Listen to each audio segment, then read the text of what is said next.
Nigeria or Nigeria.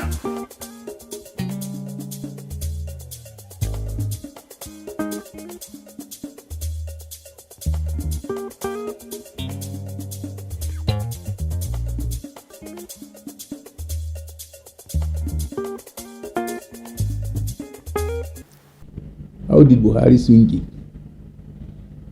I want to start this with a quote.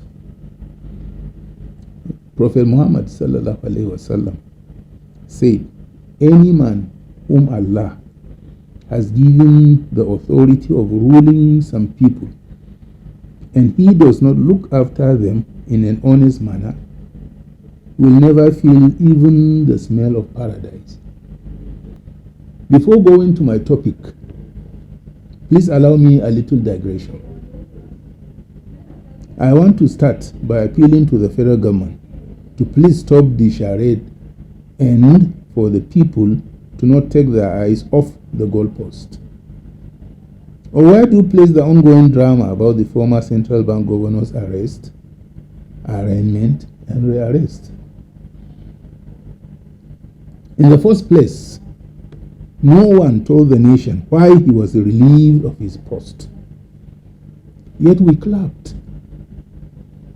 No questions asked. Fine, but is it? Is this how it should be done? Okay, the man, and rightly so, was thought to have worsened the country's economy and held activities that would be considered harmful in a serious nation. But when the time to bring him to justice came, the man was charged with the illegal possession of firearms.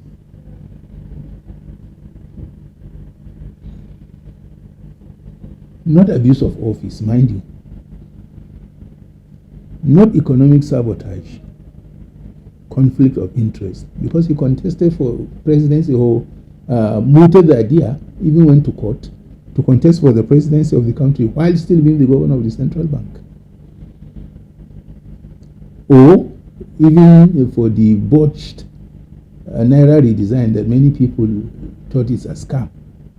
He wasn't taken to court for any of them, but for possession of a gun and 123 bullets. Can you beat that? And then we were forced to be spectators of the drama of his arrest in court after securing bail for 20 million naira. Well, if the government wants to hide something or shield some people who were hand in gloves with the man, no need to regale us with all this. And people should wise up and stop being taken for expensive rides. Next time, say thank you. But I don't want your expensive ride borne out of the high cost of fuel. I would rather trek. We have had leaders in Nigeria who are not found to be corrupt. Alhaji Shehu Shagari was not jailed by Muhammadu Buhari after he was overthrown, unlike many other leaders from that time that were jailed for hundreds of years. Abubakar Tafawa Balewa, Nigeria's first and only prime minister, had to make Shehu Shagari, who was then his aide, pay the government for returning that's the prime minister's mother, home from Lagos in a presidential aircraft. He angrily told Shagari that he, as prime minister, did not use the presidential plane when going to his party's activities or campaigns. General Murtala Ramat Muhammad was a leader who purged the civil service of the corrupt and never allowed them to permeate his government. It was said that he had just 30 naira in his account when he was killed. None of these three leaders had their wives or children in their governments. Their families were not known to have influenced the government or its agents. They did not seek favors from ministries, departments, or agencies. Despite all their stellar attributes and saint-like qualities, none of them are as venerated by the people as General Muhammadu Buhari. Buhari successfully made a large chunk of the people see in their eyes a man wearing angelic garb. Firstly, he was able to make these people to see him as not a politician, courts. It is common to hear them tell themselves in self-illumination that, the general is not a politician. There is an erroneous belief that politicians are thieves. And so, from the beginning, he jumped off that general definition vehicle. That alone is great politics. Only a master politician can deflect the thoughts of the people from the real him and direct them to the image he wants to be identified as. Then he positioned himself as a man who runs away from worldly possessions, an ascetic of the highest order. Even this was laid to rest when his dressing style 3 years into the presidency was compared to his pre-presidential style.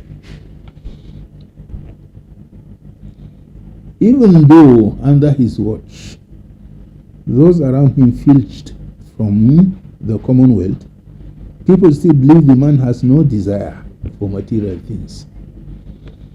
He remains in their minds as someone incapable of saying what cannot be. Before the 2015 election, he said he borrowed about 30 million naira from his bank to buy his phone. And none of his followers questioned how he would repay it. Until today, nobody has asked him if he had paid and how, or to account for funds people gave him through scratch cards. To his followers, Buhari is perhaps the only patriot out of 200 million Nigerians. Their refrain was, he wants to walk, but he is alone. Despite him tolerating those among his appointees mismanaging the country. And they can go to any length, including insulting those with contrary views in his defense. Even when foreign foods, despite the closing of the borders against the importation of such by his government, were eaten in the highest of places, clothes and shoes worn were from overseas and official vehicles were all from abroad, the head of the government was seen by his followers as the most patriotic of patriots. When hunger and lack were devastating the land, the president was being fed by the government, something that does not happen in America, where we borrowed our democracy from. Despite all this and many more, the man is still being venerated. Perhaps why many times he behaved and spoke like one taking the people for granted. Even though Abraham Lincoln, the 16th American president and the country's wartime hero, and the first president to be assassinated, the first American president to be assassinated, once said, "You can fool all of the people some of the time, and some of the people all of the time, but you cannot fool all of the people all of the time." But still, one can't help but marvel at Buhari, at how Buhari swung those stuff through. Lest I forget, I have seen why people now distrust their government. I have seen videos of Nasir El-Rufai and Nyesom Wike all saying they do not want to be ministers. El-Rufai said that he was a minister 20 years ago, and so why should he be one again? He rhetorically asked, "Don't I have sons, junior brothers? Must I be the only one doing it?"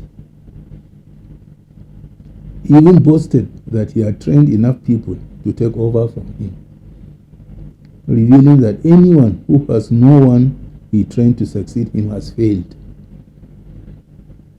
Maybe he has no younger brothers, and his son he has pushed to the House of Reps. Or perhaps he has just plain failed. But then, these two men who have been recycled to be ministers after being there for the first time before becoming governors are men of many words. And as Tony Wilson sang, they paint pictures, but they are not artists.